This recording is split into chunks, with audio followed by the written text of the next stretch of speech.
Hi guys, finally Luffy ने नीका वाला dance live action के सीज़न 2 के एपिसोड 2 में पहले ही दिखा दिया। बताओ क्या हद आदमी है, क्या कैरेक्टर डिज़ाइनिंग है। ये नहीं समझ आ रहा है भाई। 1155 एपिसोड तुम नहीं कर सकते, इतने सारे एपिसोड तुम कवर कर रहे हो, लेकिन इतनी आगे की चीज़ अभी से ही कवर कर दी भाई। 1000 एपिसोड, 1100 एपिसोड पहले तुमने दिखा दिया कि लूफी ही नीका है। स्टार्ट करते हैं अगर इस एपिसोड को, तो यहाँ पे वापस से हमें दिखाते हैं कि भाई बोरोक्वस किसी को मार रहे हैं, जैसे कि एपिसोड 1 में दिखाया गया कि कैसे जो हमारी मिस ऑल संडे है वो हमारे कुछ लोगों को ख़त्म कर रही है। इसी सीन को प्रॉपर दिखाया गया कि कैसे यहाँ पे जो हमारे बोरोक्वस के और भी लोग हैं, मिस मंडे शायद से, और वो अपना है करके वो मारने वाला और वो बम फटने वाला, वो सब के सब हैं। लेकिन अब अगर स्टोरी दिखाई जाए तो यहाँ पे कुछ कुछ सिनेरियोज होते हैं। सबसे पहला सिनेरियो तो यही है कि जो स्मोकर है और जो टाशिकी है वो अभी भी लॉकडाउन पे हैं, और वहाँ पे हमारा मंकी डी गार्प आ जाता है। पता नहीं इतनी जल्दी जल्दी क्यों आ रहा है, इसको तो भाई 500 एपिसोड के बाद अराउंड अराउंड दिखाया गया था, 300 एपिसोड के बाद। लेकिन ठीक है, कवर कर रहे हैं तो करने दो। अब यहाँ पे भाई इन्होंने दिखाया कि भाई अपना गार्प है, उसके साथ कोबी है, उसके साथ हेलमेप्पो है, ये सब के सब हैं। और ये लोग क्या कर रहे हैं? कुछ नहीं कर रहे हैं यहाँ पे, सीधे सीधे बस इंटेरोगेशन करने आए कि भाई यहाँ पे कौन था। फिर क्या, फिर वहाँ पे इंटेरोगेशन रूम जाते हैं कौन कौन? कैप्टन स्मोकर और वाइस एडमिरल गार्प। वहाँ पे स्मोकर बताता है कि अभी मैंने यहाँ पे तुम्हारे ग्रैंडसन यानी कि मंकी डी लूफी को देखा है, और साथ ही साथ ड्रैगन को देखा है, जो कि हमें पता है कि उसका नाम मंकी डी ड्रैगन है। हमें पिछले एपिसोड में पता चल गया कि वो उसका बाप है, और ऑफकोर्स वो गार्प का बेटा है। मंकी डी गार्प का बेटा, मंकी डी ड्रैगन उसका बेटा मंकी डी लूफी। तो इसी सिनेरियो को दिखाया। फिर पता चलता है कि भाई एक प्रिंसेस है एलाबास्टा की, वो मिसिंग है। और हमें ये भी पता चलता है कि बरोक वर्क्स है, वो लोग अभी इस चीज़ के पीछे हैं। इसलिए परमिशन ली जाती है कि भाई हमें ग्रैंड लाइन जाना है, लेकिन क्योंकि वो ईस्ट ब्लू में है और वो ग्रैंड लाइन जाना चाहते हैं, तो जो काम बेल्ट है जहाँ पे शिप्स नहीं ट्रेल कर सकती, क्योंकि वहाँ पे भाई नदियों में वेव्स नहीं है, हवा नहीं है, और आदमी तैर के कौन ही जाएगा। बस एक ही बंदा है, वो गोल्डी रॉजर का जो सेकंड इन हैंड था, वही जा सकता है। नाम नहीं बताऊंगा, ना इस बार नहीं बताऊंगा, बस यही है, इतना बताया गया है। तो वो परमिशन मांग रहे स्मोकर कि भाई हमें वाइस एडमिरल गार्प से परमिशन चाहिए, हम ताकि ग्रैंड लाइन जा सके। यहीं पे हमें पता चलता है टिशिकी जो है वो किसको एस्कॉर्ट कर रही है, वो कोबी और हेलमेपो को कर रही है। जो कि मुझे लगता नहीं है कि मैंने शायद मरीन फोर्ड से पहले इन लोग को इंटरेक्ट करते हुए देखा है। Not to mention actually explore कराने की भाई लॉकडाउन में होता क्या है। और बड़े बढ़िया नया लगाया वो लोग भाई, पिस्टल से भाई वो पिंग पोंग जैसे अपन फेंकते हैं ना छोटी छोटी बॉल्स को, वैसे पिंग पोंग इस्तेमाल की जा रही, पिंग पोंग वाला गेम इस्तेमाल किया जा रहा है, ताकि बॉल्स फेंके हम लोग। काइंड ऑफ दिखा रहे थे कि कैसे सीज़न 1 के आखिरी में जो गार पे वो बॉलें फेंक के मार रहा था, तो उसी चीज़ को ये लोग ढिसका करके प्रैक्टिस कर रहे हैं। कौन कौन? कोबी और हेलमेपो। और एज ऑलवेज वहाँ पे डिस्कशन हुआ, डिस्कस करते करते पता चला हमने लूफी को देखा, किसने? टाशिकी ने। तो वो तो कोबी का भाई, अरे मेरा भाई है, मेरा भाई को तुमने देखा, इतना खुश हो गया वो ना। बस यही एपिसोड का इतना ही दिखाया गया है, और बढ़िया था, इतना अच्छा था। बाकी अब अगर दिखाएं स्ट्रॉ हेड्स का, तो एज यूजुअल डे स्टार्ट होता है उनका। वो डिस्कस करते हैं कि हम ईस्ट ब्लू में, ग्रैंड लाइन बीच में है, तो हम तैर यहाँ से क्रॉस डायरेक्ट क्यों कर नहीं सकते, वो तुम्हें रेड लाइन क्यों क्रॉस करनी है? तो वो बताते हैं कि भाई हम काम बेल्ट है, हम नहीं कर सकते हैं, लेकिन हम लोग जब ऊपर जाएंगे तो वहाँ से सिनेरियोज होंगे कि यहाँ से ईस्ट ब्लू का पानी, यहाँ से वेस्ट ब्लू का पानी, यहाँ से नॉर्थ ब्लू का पानी, यहाँ से साउथ ब्लू का पानी, ये सब का सब मिक्स होगा, फिर एक जगह जाएगा, उसे बोलते हैं अपना ग्रैंड लाइन। अब ग्रैंड लाइन में जाने के लिए मेरे को सच्ची दिमाग में चल रहा था क्या, सांची का काम क्या है? उसे ऑल ब्लू देखना है, तो सारा पानी ही तो देखना है, सारा का सारा पानी मिक्स हो गया, देख लिया उसने, हो गया उसका ऑल ब्लू। लेकिन नहीं, उसको ऑल ब्लू सी देखना है, ना कि ऑल ऑल ब्लू का मतलब ऑल ब्लू सी, यानी कि एक ऐसा समुंदर है, पानी नहीं है, समुंदर है जहाँ पे तुम सब कुछ देख सकते हो, सारी तरीके की मछलियाँ देख सकते हो, सारी की सारी बायोडाइवर्सिटी तुम उस पर्टिकुलर एक सी में देख सकते हो। क्योंकि मुझे लगता है कि भाई सीज़न वन पीस ख़त्म होने के बाद ही उसे अचीवमेंट मिलेगा, ऐसे तो नहीं मिलने वाला। बस अब वो लोग ये चीज़ ना काइंड ऑफ, अब मैं इसी को पर्सनली ले जाऊंगा कि मैंने एनिमे जब देख रहा था और ये रिवर्स माउंटेन आर्क जब चल रहा था, तो ये लोग बहुत आसानी से ऊपर चले गए थे, फिर घूम घाम के नीचे आए, फिर वो लगून से मिले। इसमें ना एक्चुअली दिखाया, और जो चीज़ मैं एक्चुअली थम्स अप दूंगा वन लाइव एक्शन टीम को, उन्होंने एक्चुअली बहुत फोकस किया कि भाई हर कोई नहीं जा सकता ग्रैंड लाइन, हवा नहीं है ग्रैंड लाइन जाना। एक्चुअली वहाँ पे दिखाया कि भाई लोग ग्रैंड लाइन, जब वो लोग चढ़ रहे थे ना रिवर्स माउंटेन के लिए, तो माउंटेन के नीचे ही उन्होंने बहुत सारे शिप्स को डिस्ट्रॉय होते हुए डिस्ट्रॉयड देखा, पुरानी शिप्स डिस्ट्रॉय देखी, फिर थोड़ा बहुत ऊपर गए वहाँ डिस्ट्रॉय देखी, फिर जहाँ पे चारों चारों पानी मिल रहा था वो बड़ा सा नैरो सा स्पेस था। फिर जब वो लोग रिवर्स माउंटेन से वापस नीचे की साइड जा रहे थे, जब वो फाइनली ग्रैंड लाइन के लिए घुसने वाले थे, वहाँ पे शिप्स डिस्ट्रॉय देखी।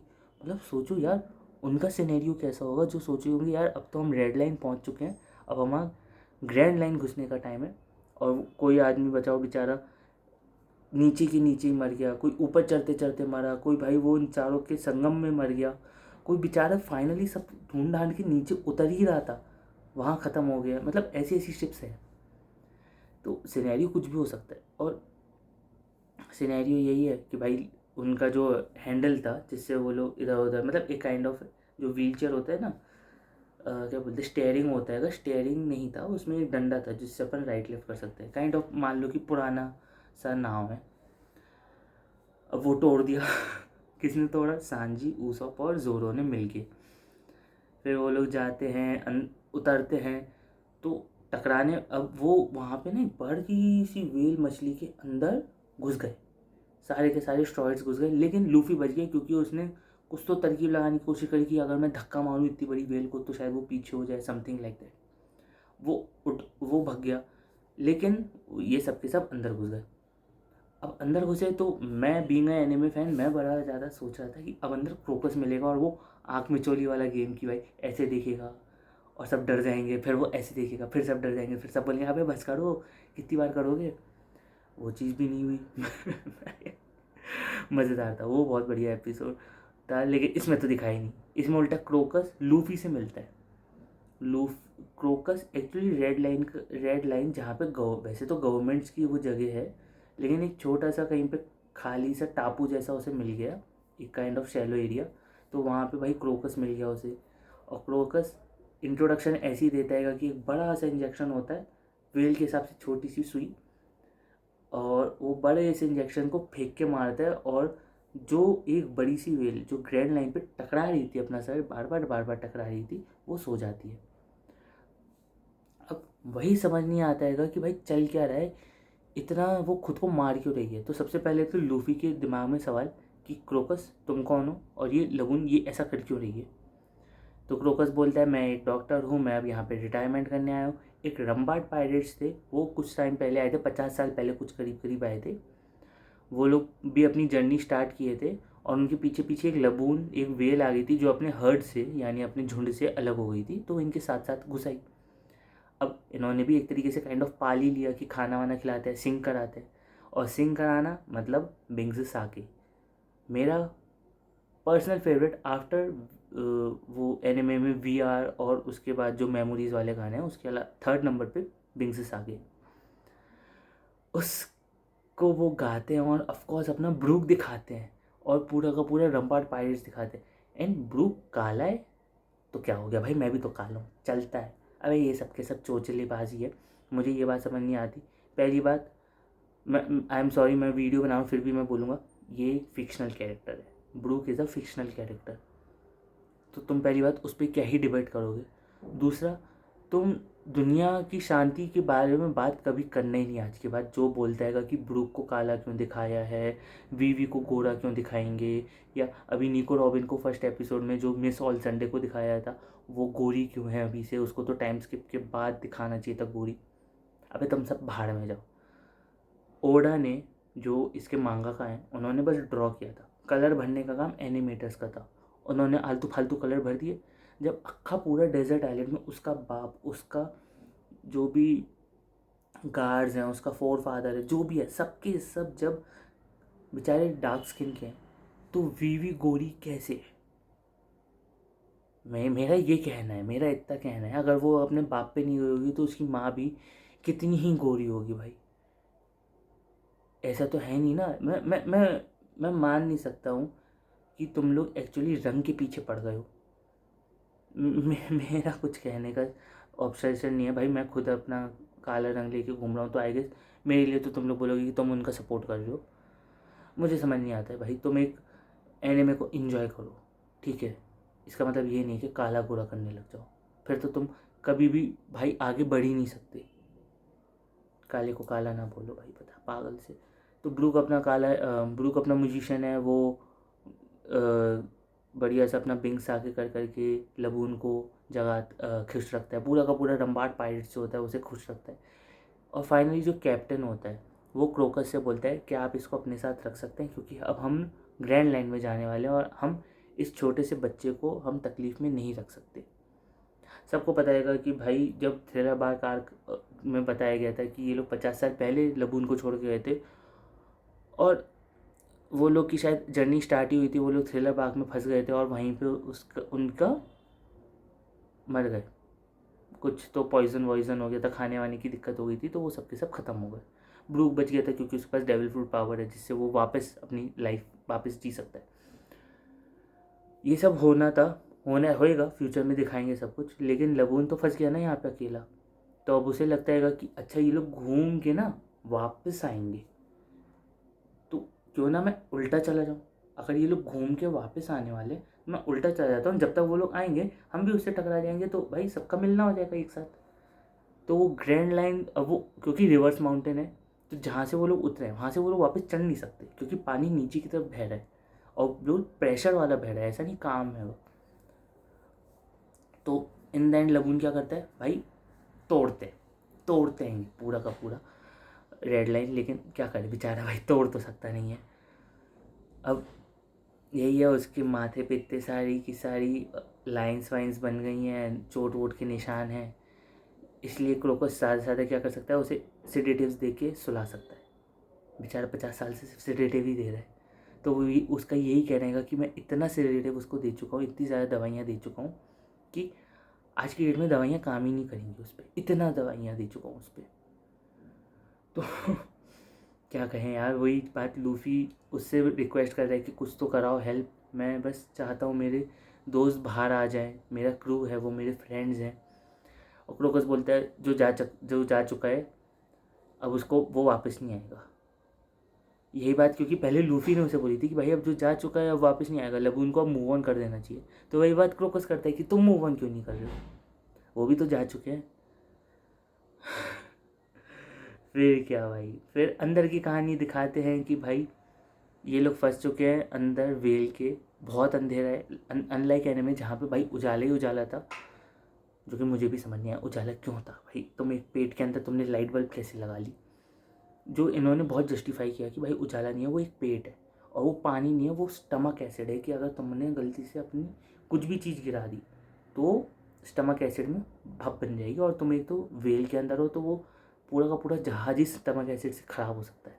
और उसमें और भी जहाज दिखाए थे, इसलिए कि जो तुम्हें याद है वो हैंडल जो टूट गया था जब वो लोग रिवर्स माउंटेन पे चढ़ रहे थे, तो नामी ने बोला उसौप तुम इस हैंडल को सही करो। बोलता कैसे करूँ, मेरे पास औजार नहीं है। तो बोलती इतने सारे जो टूटे फूटे पड़े हैं ना, इनसे उठा लो औजार। अब वो ठीक है उसने उठाया अपनी तरफ से जो भी किया, और वहाँ पे द मोस्ट एक्सपेक्टेड मिस्टर 8 मिलता है। कैसे? क्योंकि जब ऊसॉप और सांजी जो हैं वो लोग जा रहे थे औजार वौजार ढूंढने, तो वहाँ पे उन्हें एक मम्मी मिला। मम्मी मतलब उन्हें लगा वो मम्मी है, वो मर चुका है, लेकिन वो एक्चुअली ज़िंदा था, वो मिस्टर 8 था जिसकी लड़ाई सांजी से होती है, जो कि काइंड ऑफ फिर हटा दी। मुझे समझ नहीं आता लाइव एक्शन वालों को दिक्कत क्या है सांजी से। अबे तुम आप जब लड़ाई दिखा रहे हो तो अच्छे से दिखाओ ना, नहीं बस ये है कि भाई अपना जो ऊसॉप है वो उसके हैंडल, जो टूटे हुए शिप का हैंडल है उसे उठा रहा है, डिसअसेंबल कर रहा है, क्योंकि खा नहीं सकता, वो भी टूट जाएगा, फिर क्या फ़ायदा। डिसअसेंबल कर रहा है, सांजी फाइट कर रहा है मिस्टर एट से, और जैसे तैसे उससे लड़ाई होती है, तो वो बैकग्राउंड में भाई ऊपर से गिरता है और मिस्टर एट हार गया। क्या लॉजिक है भाई इस चीज़ में। फिर क्या, फिर अपना सब सही होते हैं वहाँ पे भाई। अपना जोरो बैल बुद्धि आदमी, बैल है आदमी, उसने पता नहीं कुछ तो एक झंडा सा बनाया, उसने बोला ठीक है, जीप के जो जैसे अपर टंग बोलते हैं ना, ये नहीं ऊपर, वो व्हील की अपर टंग पे हथियार फेंक के मारने वाला था, ताकि वो खांसे और निकल जाए ये सब के सब। कुछ काम में नहीं आया इन द एंड। जब उसॉप अपना सब सही करने की कोशिश कर रहा था और वो गिरने वाला था, तो जोरो ने ट्राई किया कि उस डंडे से उसॉप को बचा ले, लेकिन कुछ नहीं बचा पाया, गया वो तो। डंडा गया, उसॉप बच गया अपना, ऐसा नहीं है, डंडा बच गया। डंडा क्यों गया, क्योंकि वहाँ पे मिस वेंसडे, एक नीले बालों वाली एक औरत, एक महिला थी जो नामी पे अटैक करती है, और उनकी लड़ाई के बीच में क्या होता है, सीधी सी बात कि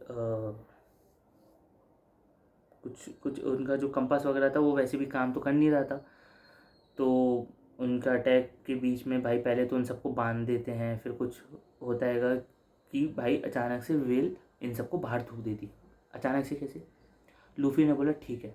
सबसे पहले तो उसने आँख में मुक्का मारा लबून के, उसे कुछ नहीं हुआ।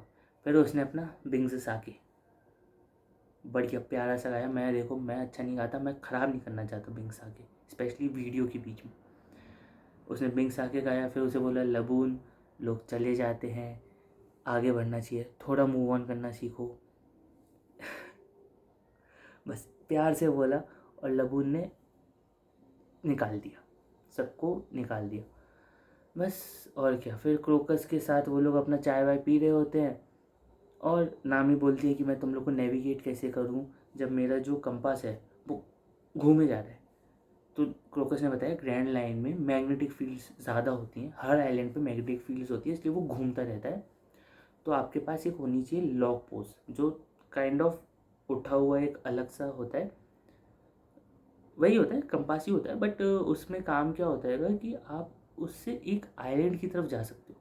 वो किसी एक आइलैंड को वो डायरेक्ट करता है, वो हर आइलैंड को डायरेक्ट नहीं करता है, क्योंकि हर आइलैंड की मैग्नेटिक फील्ड अलग है, तो वो एक पर्टिकुलर आइलैंड की तरफ जाता है।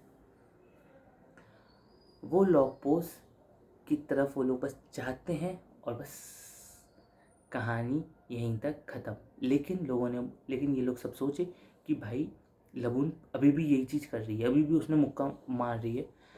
तो लूफी क्या करता है कि अब लबून को हमारा वेट करना है, और हम उसने उसके चेहरे पे ही बड़ा सा पायरेट स्ट्रक्चर बना दिया चेहरे पे, कि अब तुम किसी के सामने मुंह मत मारना, उस दीवार पे मुंह मत मारना, वरना ये मिटर जाएगा। जो कि मैं, मेरे हिसाब से भाई, अगर वो पानी में डुबकी भी लगाएगी तो मिटर जाएगा। तुमने फ्रेश पेंट लगाया उसके मुंह पे, लेकिन ठीक है, जो भी है। एनिमेशन वाइज बहुत अच्छा था, VFX CGI जो भी लगाते हैं ये लोग बहुत अच्छा, मतलब मज़ा आ गया। अब अगले एपिसोड में देखते हैं, कुछ तो गजब का होने वाला है। क्यों है, कौन है वो ब्लू बाल वाले, बढ़िया मज़ा आएगा। अच्छा एपिसोड है, देखते हैं भाई। सी यू गाइस। गाइस थोड़ा सा सब्सक्राइब कर दो यार, थोड़ा सा प्लीज़, मतलब मज़ा नहीं आ रहा है यार बिना बिना सब्सक्रिप्शन के। थोड़ा सा सब्सक्राइब कर दो, अच्छा लगेगा। Thank you.